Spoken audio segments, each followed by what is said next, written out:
Anybody need any audio up here? Are you all set?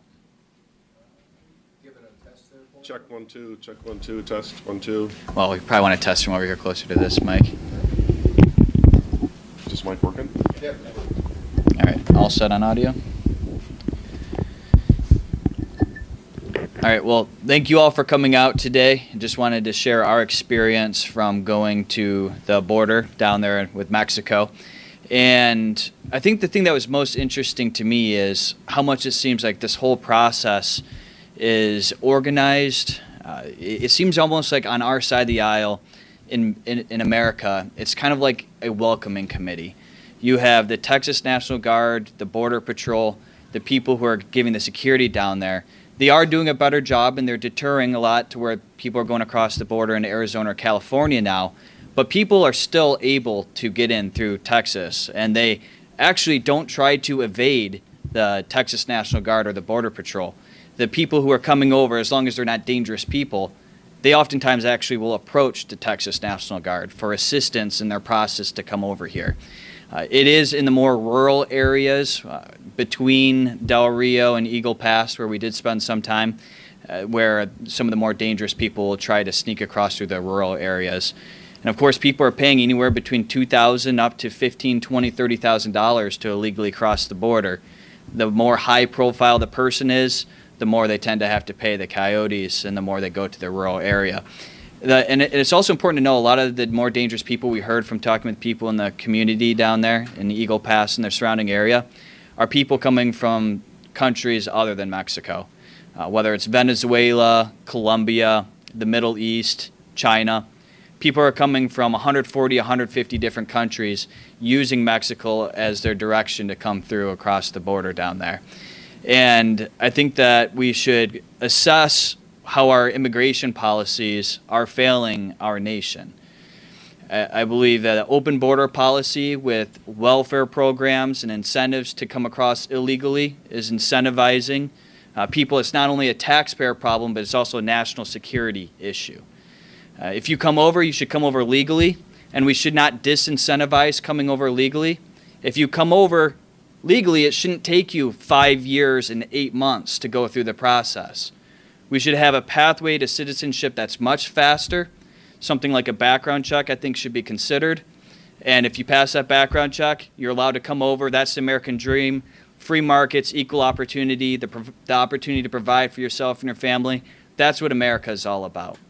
Not about coming across illegally, not about having the cartels involved, not about owing money back to people who assisted in having you come across in a dangerous way across the river. We need to get back to common sense foreign policy and common sense immigration to ensure that we have safety here in our nation. So with that, I will turn it over to Dakota to play a quick video here.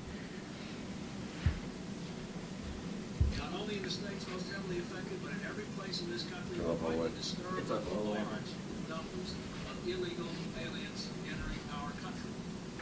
The jobs they hold might otherwise be held by citizens or legal immigrants. The public service they use impose burdens on our taxpayers. That's why our administration has moved aggressively to secure our borders more by hiring a record number of new border guards, by deporting twice as many criminal aliens as ever before, by cracking down on illegal hiring, by barring welfare benefits to illegal aliens. In the budget I will present to you, we will try to do more to speed the deportation of illegal aliens who are arrested for crimes, to better identify illegal aliens in the workplace, as recommended by the commission headed by former Congresswoman Barbara Jordan. We are a nation of immigrants, but we are also a nation of laws. It is wrong and ultimately self-defeating for a nation of immigrants to permit the kind of abuse of our immigration laws we have seen in recent years, and we must do more to stop it.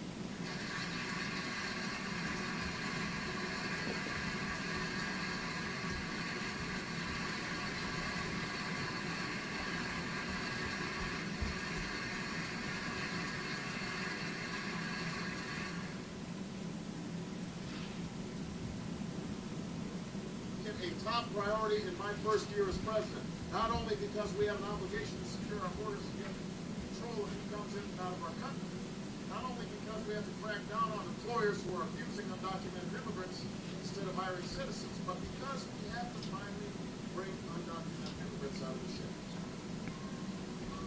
It is time we did that. As we just heard there from former President Bill Clinton and former President Barack Obama, they took immigration policy far more seriously than we're seeing from this administration today. And what we see now is either incompetence or sabotage of our nation.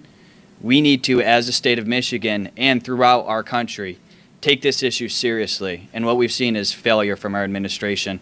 Whether it's incompetence or sabotage, it's unacceptable, and we deserve better. With that, I'll turn over to Representative Maddock. Thank you, Representative. Why is this nation the only nation in the world with an open border? I was impressed with Texas.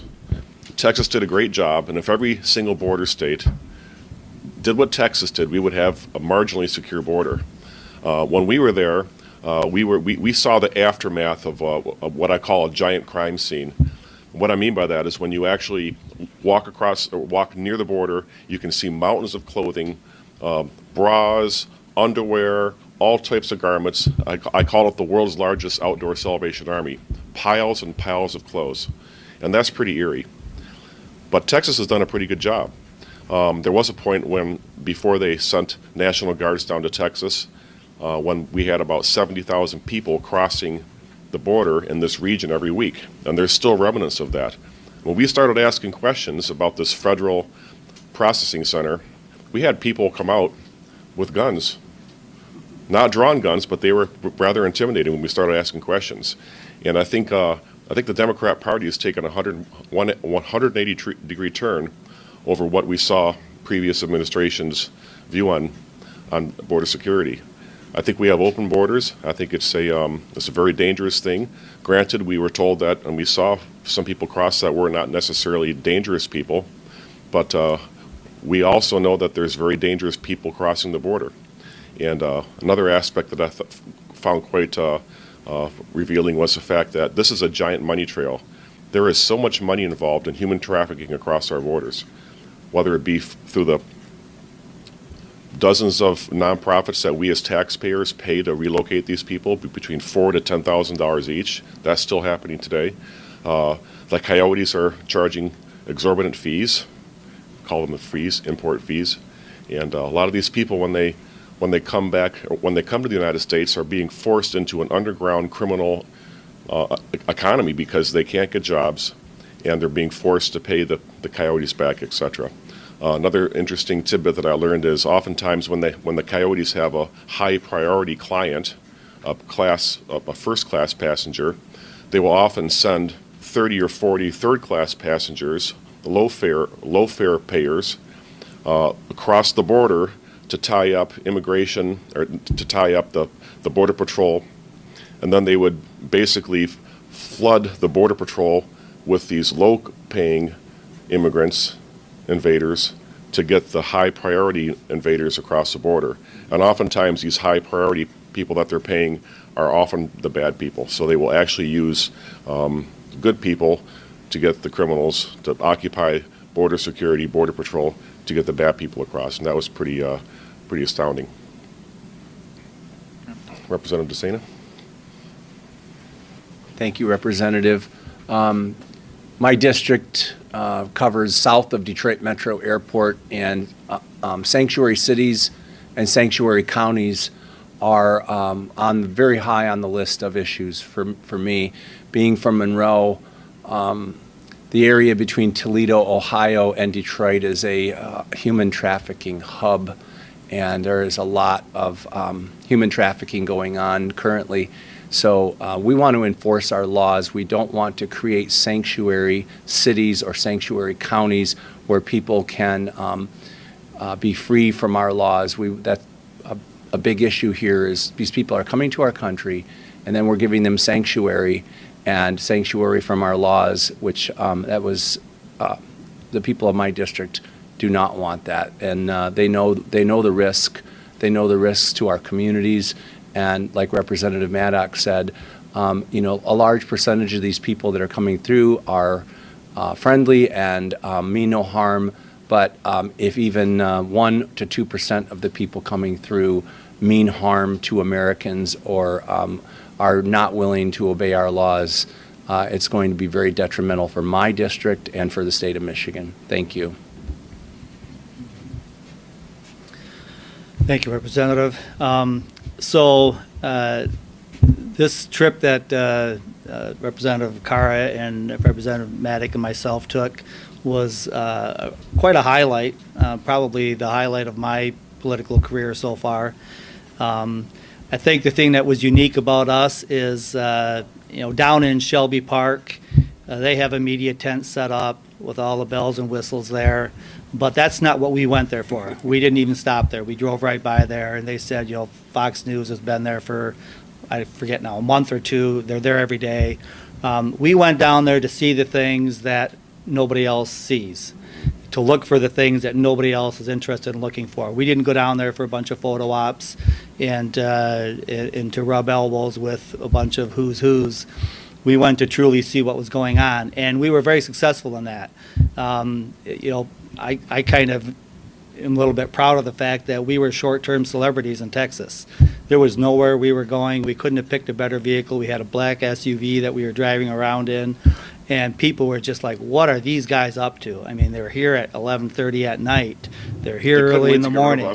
Yeah, and everybody's like, oh yeah, we saw you on the last 30 cameras. You guys drove down this little trail. You were up here by this water levee.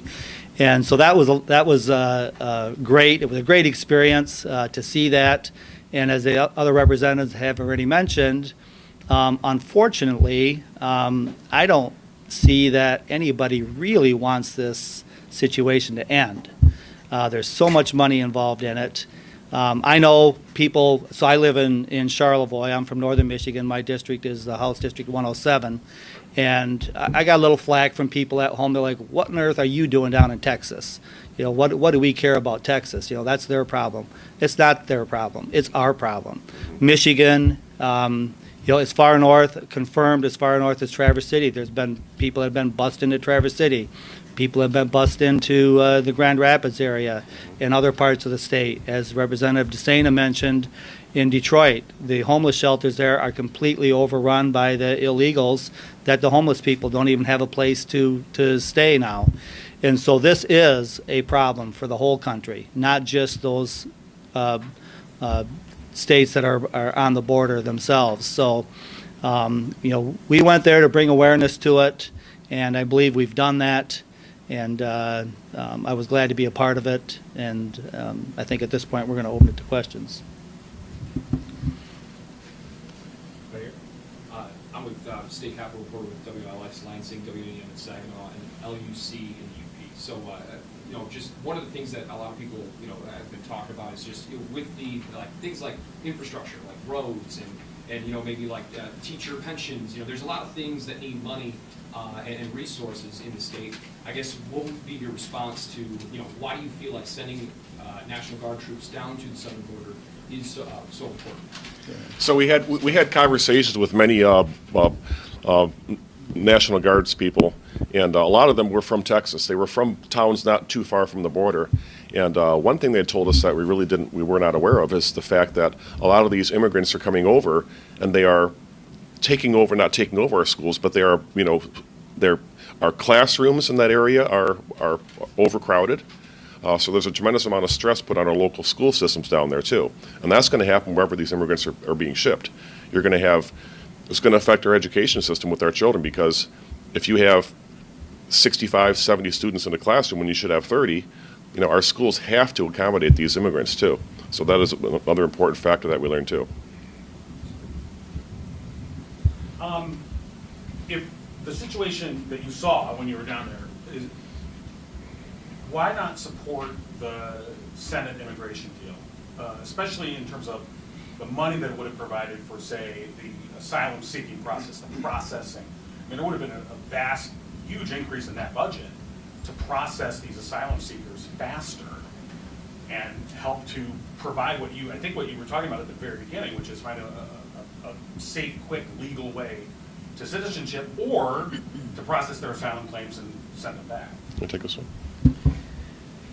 I would say that idea the Senate had included all kinds of money to go to other places, and it's something that the military-industrial complex absolutely would want. Perpetual war and perpetual funding to a government solution to a government-made problem is what I would refer to this as.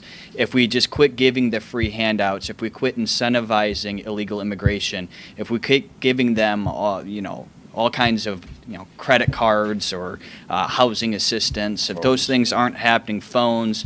I mean, California, of course, is the biggest player in this process with the illegal immigrants. But if we quit having those types of welfare programs, and if we quit incentivizing illegal immigration, if we made legal immigration easier, if the process didn't take 5 years and 8 months on average to come across legally, if we made it more enticing to come over the right way, and we quit making it enticing to come over the wrong way, we could save our nation all kinds of headaches. Free markets and the opportunity to provide for yourself and your family and coming over legally is the American dream, and I think that would be a far more cost-effective route than what we're seeing today. Yeah, another thing we learned also, we learned that many of these countries are sending their criminals. They are basically telling their criminals that are in prison, we will let you out if you go to the United States and don't come back. Think about that for a minute. And these are some bad people out there that we're allowing across our border. And, maybe background checks might be good if the country has the infrastructure for that, but a lot of these nations have no infrastructure for any sort of background check to begin with. In addition to that, when you cross the border, guess what you can say your name is? My name is Juan Valdez. You can make up any name you want because people do not have ID. There are piles of identification cards and driver's licenses on the Mexican side of the border.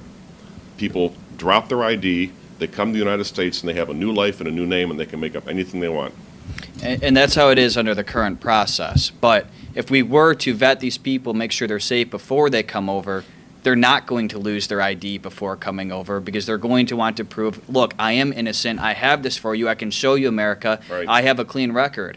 Or if for whatever reason they come from a very poor area and they simply don't have that identification and they truly don't and they don't purposely lose it, then you can go through an interrogation process and say, who are you? Why are you coming to America? Do we trust them? And if you go through that process, then we can vet who's coming over, whether it's with their identification, with their background check, or through that interrogation. Right. Well, and didn't that Senate bill also have a 5,000 threshold, 5,000 person threshold that we were still going to allow to come here illegally? And that's a problem that I have. To still allow illegal immigration, that bill would have allowed 1.5 million people coming through illegally. It would have drastically reduced it. I mean, it was supported by the border agents union. Said it wasn't perfect, better than nothing. They wanted quick approval. So I guess, in terms of deploying the guard, it's the realistic thing is the governor's not going to deploy the guard. And I don't think I'm too far. Not Right. the governor here in Michigan, Right. no. Yeah, right. But there has been 6 states who have deployed the National Guard to assist in securing the border. And I think that's a wonderful thing. Yeah. And I think it's worth considering Arizona by this point, too, because Texas and other states have helped Texas with their border. It's over 1,200 miles. People are starting to shift into going across Arizona and, of course, California. I would think whether it's our state, which, like you said, the governor probably doesn't have an appetite to shut down illegal immigration. She likes what's happening to our state here. But Arizona is something that I think other states should consider for their national The guard. invasion is not going to happen. Think of it as a giant pipeline of people, okay? The pipeline may have been temporarily shut off or stopped at the Texas border because they're doing a decent job. They're doing a great job securing their border. But eventually that pipeline is going to get so many people in it, and they're going to have to deflect and move that pipeline to discharge somewhere else. And that's probably going to be in Arizona with the states that are not securing their border. One thing I would just add to that first question is, I think it's only fair that other states help with resources. We have a heartfelt thanks to Texas. They're expending a tremendous amount of resources on this effort. And for us to do a small part of sending some help down there, and Texas is actually willing to pay for all that. Mm-hmm. If Michigan would send some National Guard troops down there, it wouldn't actually cost our base anything. Texas is willing to pay for all that help and that support. So I think that's really important to note. There's really no reason for us not. Just think if we had some terrible crisis in the northern border here with Canada, for example, and we were stuck with the whole burden of defending the whole country with, majority of our tax dollars here in Michigan, that wouldn't be fair to us. And so neither is it fair to these southern border countries that it's their problem and we just get to reap the benefits of all their efforts. And these brave men and women in the National Guard, they signed up to guard our nation. So this idea that we're going to send them overseas to fight in foreign wars that are undeclared, unconstitutional wars that did not follow Article 1, Section 8 of the U.S. Constitution, but we can't use them to secure our border, is an unacceptable approach.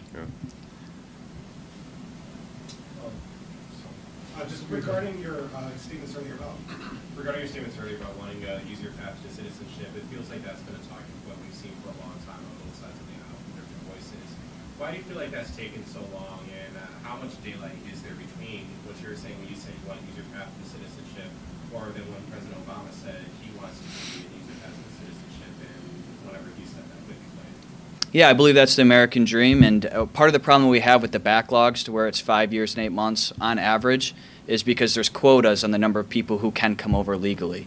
And if that backlogs the system, people who are just looking to come over here and provide for themselves and their families, and hardworking people who are going to naturalize themselves into our country, if they want to come on over, I don't see any reason why there should be any quotas. And I think that's something that Michiganders and people throughout the nation can agree with. That's the American dream. Why do we have quotas? But quit giving them the free welfare and the government taxpayer-funded programs.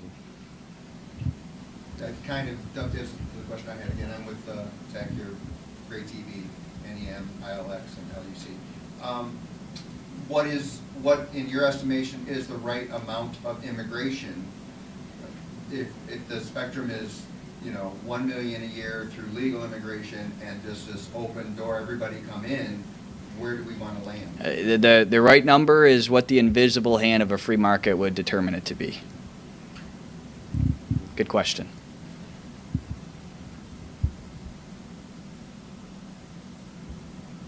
I know it's a short answer, but that's my answer. It's a good answer. And who would you negotiate with? Like, who wants zero and who wants everybody? And how do we have that discussion? Well, I guess to give you a longer answer on that, I would say if you didn't have cartels involved and getting all kinds of money off of this whole process to where the people are down there, actually nonprofit organizations and cartels encouraging people to come to America because that gets them more money when more people cross the border. If that system didn't exist because they benefit from illegal immigration, if legal immigration was easier for safe people and people who are not safe were not allowed in, if we had that system, the invisible hand, like I'm talking about, free markets, the opportunity to move to America and to be naturalized and to become legal citizens. That's up to each individual family, uncoerced, unintimidated by the cartels, not extorted by the people who get money because they come through Guatemala or the Darien Gap. If you got rid of that whole system and you had freedom throughout the world, we would be in a much better place. But what we have is tyranny, corruption. People are seen as a commodity. The more people who travel illegally, the more bad guys get money. Yep. That's the problem. Can I add something to that, Steve, too? Go ahead. One thing that I would add to this conversation is the people that are, so many of the people that are coming across are actually being totally misled. They're being lied to by the people, by the coyotes and the people that are sending them here. They're telling them, go to the U.S. It's a better place. It's a better life. But so many of these people are actually caught in a trap. When they come here, it's not a better life for them. They've got to be deceitful. They've got to lie. They've got to be sneaky. They're going to end up with jobs where so often they're paid under the table. Any money that they do earn is going back to Mexico. They're not stimulating our economy by coming over here and working. They're sending that money back to their own country to support their families there. Our family has an orchard, and we've used migrant labor for years. And these people, they live very simply. They wear the same clothes for the whole summer when they're up there. They're spending, as little money as they absolutely have to in the U.S. They're wiring money by the droves every week. When they get their paycheck, they immediately go to the local grocery store where there's a Western Union hub, and they're sending that money back to Mexico. So I feel bad for a lot of these people because, again, they're being promised, they're paying whatever it is, $2, $3, $4, $5, $10,000 to come here for a better life, and really it's not going to be a better life for them. I have in my district several large greenhouse operations, and I've met with them and talked with them. A lot of these, we have a problem with guest workers, not having enough of them. We need workers. A lot of these workers that are coming do not intend to stay here. They want to come here for economic benefit, they want to work, and then they go back to Mexico. And their families stay in Mexico. Their wives, daughters, sons, they go back. The one greenhouse operation I met with, it is 100% men between 20 and 40 years old. They come here to work for 9 months, and they, like Neil said, they're sending money back to their family, and they go back in November, December, and January. They go back to Mexico. So I'm not sure that everyone who's coming here is coming here to stay here. They're coming here for economic benefit, and I agree. I think we should allow an expansion of the guest worker program. Now, I know this is a federal issue, but he told me our H-2A program is pretty much broken. You cannot determine which workers you get. He said I could go down to Mexico, hire 30 or 40 people that I want.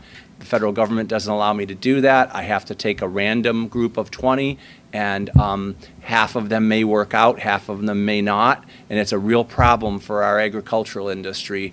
And I think that needs to be addressed as well. Thank you.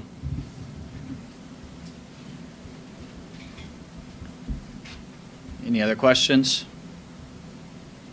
A somewhat related question.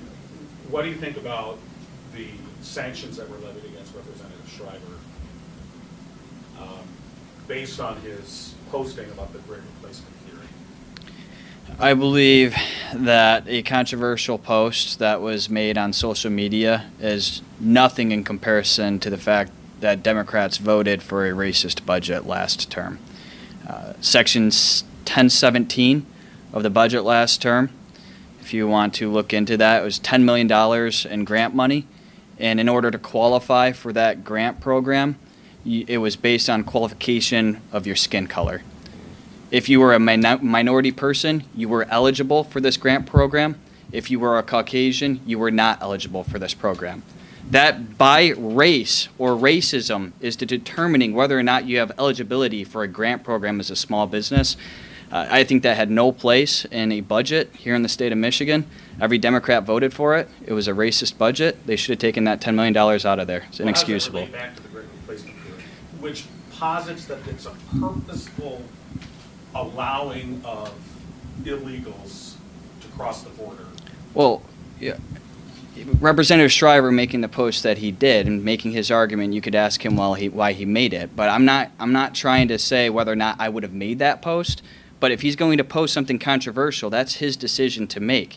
And if he's going to have committees stripped from him, whereas Democrats are able to vote for a racist budget and not have their committees stripped, I think every single Democrat should have their committee stripped from them for voting for a racist budget. End of story, period.